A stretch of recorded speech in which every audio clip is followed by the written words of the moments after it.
కవిత గారి బెయిల్ పిటిషన్పై వాదనల సందర్భంగా ఈడీ ఎన్ఫోర్స్మెంట్ డైరెక్టరేటు వాళ్ళు కేసీఆర్ గారి పేరును ప్రస్తావించినని చెప్పి కొన్ని ఛానల్స్ ఇష్టం వచ్చినట్టుగా న్యూస్ను ప్రసారం చేయడం జరిగింది. వాళ్ళందరూ కూడా వాస్తవాలు నిర్ధారణ చేసుకోకుండా కేసీఆర్ గారి ఇమేజ్ను దెబ్బతీయాలని చెప్పి, కేసీఆర్ గారిపై బురద జల్లాలని చెప్పి వాళ్ళు కేసీఆర్ గారి బ్రాండ్ను దెబ్బతీయాలని చెప్పి వార్తలు ప్రసారం చేసినట్టుగా తెలుస్తూ ఉంది. అటువంటి ఒక 16 న్యూస్ ఛానల్స్పై ఇవాళ బంజారాహిల్స్ పోలీస్ స్టేషన్ పరిధిలో, అదేవిధంగా కేసీఆర్ గారి ఇమేజ్ దెబ్బతీయాలని చెప్పి, కేసీఆర్ గారి బురద జల్లాలని చెప్పి తర్వాత పంజాగుట్ట పోలీస్ స్టేషన్ పరిధిలో కంప్లైంట్ ఇవ్వడం జరిగింది.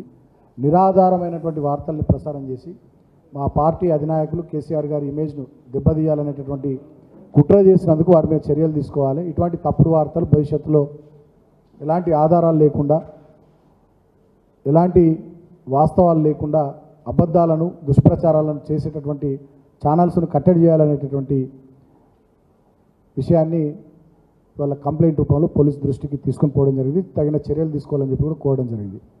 ఆ న్యూస్ ఛానల్స్ ఒక 16 news channels: ABN Andhra Jyothy news channel, ETV news channel, V6 news channel, NTV news channel, I news channel, Amma news channel, BRK news channel, dial news channel, journalist Sai channel, mic TV news channel, nationalist hub channel, prime news channel, RTV news channel, Raj news channel, red TV news channel, wild wolf Telugu news channel, ఇట్లా 16 news ఛానల్స్కి సంబంధించి complaint ఇవ్వడం జరిగింది. So నేను ఆయా news channels యాజమాన్యాలకు, రిపోర్టర్లకు విజ్ఞప్తి చేస్తూ ఉన్నా, కోరుతూ ఉన్నా.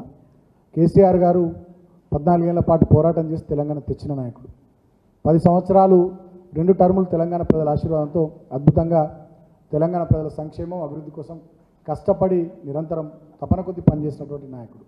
ఒక 50 సంవత్సరాల పాటు, సుమారు 5 దశాబ్దాలకు పైగా భారత రాజకీయాల్లో, అదేవిధంగా ఉమ్మడి ఆంధ్రప్రదేశ్ రాష్ట్ర రాజకీయాల్లో, తెలంగాణ రాష్ట్ర రాజకీయాల్లో తనదైన పాత్ర పోషించినటువంటి వ్యక్తి. కాబట్టి అటువంటి కేసీఆర్ గారి ఇమేజ్ను, కేసీఆర్ గారి వారి ఔన్నత్యాన్ని, వారి విశిష్టతను తక్కువ చేసే విధంగా ఇష్టం వచ్చినట్టుగా నిరాధారమైనటువంటి వార్తల్ని ప్రసారం చేయొద్దని ఈ సందర్భంగా నేను ఆయా న్యూస్ ఛానల్స్ని కోరుతూ ఉన్నా. ఇవాళ ప్రజాస్వామ్యంలో 4th ఎస్టేట్ అంటారు మీడియాను.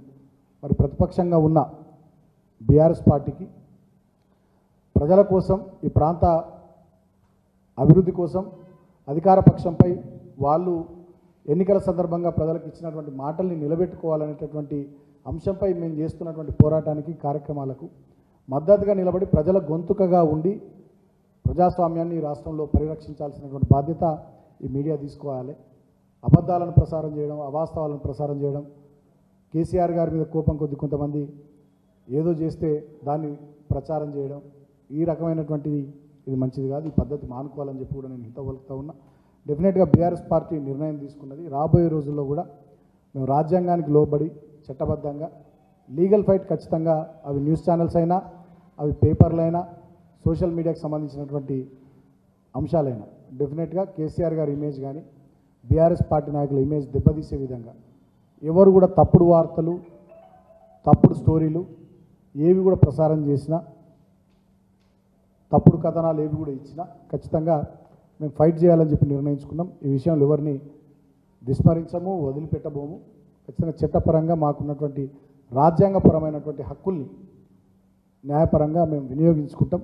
సో నేను మళ్ళొకసారి కూడా కోరుతా ఉన్నా. సో ఇటువంటి మానుకోవాలని చెప్పి సదరు మీడియా సంస్థల్ని కోరుతా ఉన్నా. మేము పోలీస్ శాఖ వారిని కూడా ఇందాక కోరినాం. మేము అక్కడ బంజారాహిల్స్ పోలీస్ స్టేషన్లో కంప్లైంట్ ఇచ్చినప్పుడు ఖచ్చితంగా ఇటువంటి కంట్రోల్ చేయాలి. మేము ఇచ్చినటువంటి పిటిషన్ను స్వీకరించి వివిధ సెక్షన్లలో మేము మెన్షన్ చేసినాం.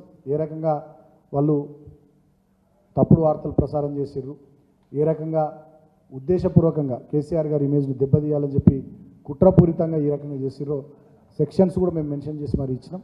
సో వాటి ప్రకారం చర్యలు తీసుకోవాలని చెప్పి కూడా మేము కోరడం జరిగింది. సో భవిష్యత్తులో ఇటువంటి జరగకుండా పోలీస్ యంత్రాంగం కూడా తమ వంతు పాత్ర పోషించాలని చెప్పి కోరడం జరిగింది.